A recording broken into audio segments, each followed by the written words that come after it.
வராகி. இந்த தொன்மவியல் மார்க்கண்டேய புராணத்தில் காணப்படும் தேவி மகாத்மியத்திலுள்ள சும்பன் நிசும்பன் புராணத்தின்படி சப்தகன்னியர்கள் போன்ற பெண் கடவுளர்களின் தோற்றம் சக்தியின் வடிவமாக கடவுளர்களின் உடல்களிலிருந்து வந்ததாக கருதப்படுகிறது. பெண்பால் சக்திகள் வராகி வராகாவிலிருந்து உருவாக்கப்பட்டது என்று வேதங்கள் கூறுகின்றன. இப்பெண் தெய்வம் ஒரு பன்றியின் முகத்தையும் ஒரு சக்கரத்தை கையில் ஏந்தியவாறும் காணப்படுகிறது.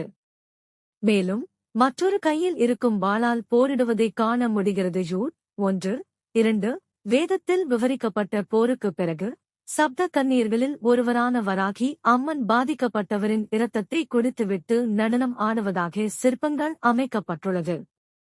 ரக்தாபிஜா என்ற அரக்கனுக்கு எதிரான போரில் துர்க்கே தெய்வம் 8 சக்திகளை வழிநடத்துகிறது.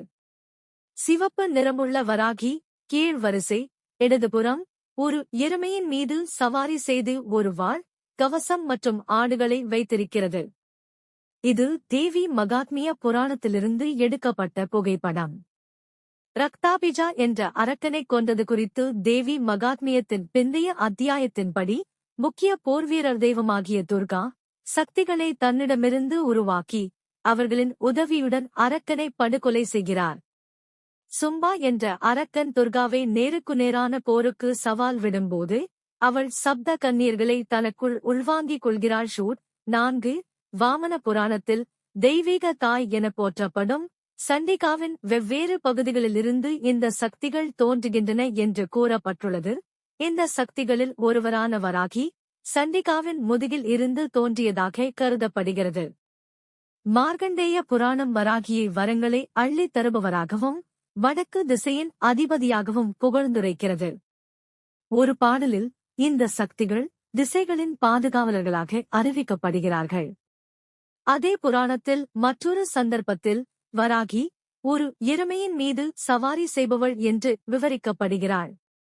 தேவி பகவத புராணத்தில் வராகி மற்ற சக்திகளுடன் துர்கா எனப்படும் ஆதிபராசக்தியால் உருவாக்கப்பட்டது என்று விவரிக்கிறது.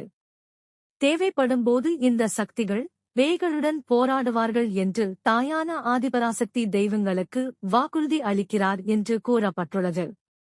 ரக்தாபிஜா அரக்கனை வதம் செய்யும் புராணத்தில் வராகி ஒரு பன்றி முகவடிவம் கொண்டவர். மேலும் ஒரு சடலத்தின் மீது அமர்ந்திருக்கும் போது பேய்களை தனது தந்தங்களை பயன்படுத்தி சண்டையிடுவதாக விவரிக்கப்படுகிறார். வராக புராணத்தில் ரக்தாபிஜாவின் கதை மீண்டும் சொல்லப்படுகிறது. ஆனால் இங்கே ஒவ்வொரு சக்தியும் மற்றொரு சக்தியின் உடலில் இருந்து தோன்றும். விஷ்ணுவின் சக்தியான வைஷ்ணவியின் பின்புறத்திலிருந்து சேசன் நாகா விஷ்ணு தூங்கும் பாம்பு படுக்கே வராகி தோன்றியதாக கூறப்படுகிறது. வராகி அதே புராணத்தில் பொறாமையே அசூயா குறிப்பதாக கூறப்படுகிறது.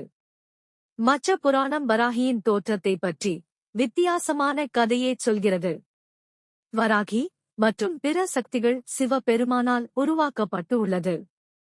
சிவன் அந்தகாசுரன் என்னும் அரக்கனை அழிப்பதற்காக இவர்களை தோற்றுவித்தார் என்று இந்த புராணத்தில் கூறப்படுகிறது. அந்தகாசுரன் எனப்படும் அரக்கன் ரக்தாபிஜா அரக்கனைப் போல அவனுடைய இரத்தத் துளிகளில் இருந்து மீண்டும் உயிர் பெற்று எழும் வலிமையை உடையவன். ஆதலால் அந்தகாசுரனை அழிப்பதற்கு சிவன் வராகியின் உதவியை பெற்றார் என கதையில் சொல்லப்படுகிறது. வராகி சமக்கிருதம் வாராகி என்பது இந்து சமயத்தின் 4 முக்கிய வழிபாட்டு நடைமுறை பிரிவினர்களான சைவம், சிவ பக்தர்கள், பிராமணியம், பிரம்ம பக்தர்கள், வைணவம், விஷ்ணுவின் பக்தர்கள், சக்தி, தேவி வழிபாடு ஆகியோரால் வணங்கப்படும் ஒரு தெய்வமாகும். பொதுவாக இரகசியமான வாமர்கா தாந்திரிக நடைமுறைகளை பயன்படுத்தி வராகி அம்மனை இரவில் வழிபடும் வழக்கம் உள்ளது. இவர் அம்மனின் காவல் தெய்வமாகவும் சப்தகன்னியரில் ஒருவராகவும் அறியப்படுகிறார். பௌத்த தெய்வங்களான வஜ்ரவரா மற்றும் மாரிச்சி ஆகியவை இந்து தெய்வமான வராகியிலிருந்து தோன்றியவை ஆகும். சான்று தேவை. தோற்றம் வராகி திருமாலின் வராக அம்சமாவார். இவர் வராகமெனும் பன்றி முகமும் 8 கரங்களையும் உடையவர்.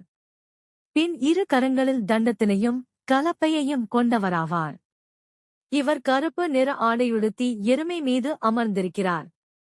8 வராகிகள்: மகா வராகி, ஆதி வராகி, ஸ்வப்ன வராகி, லகு வராகி, உன்மத்த வராகி, சிம்ஹாருடா வராகி, மகிஷாருடா வராகி, அச்வாருடா வராகி என்போர் 8 வராகிகள், அஷ்டவராகி என்று அழைக்கப்படுகிறார்கள்.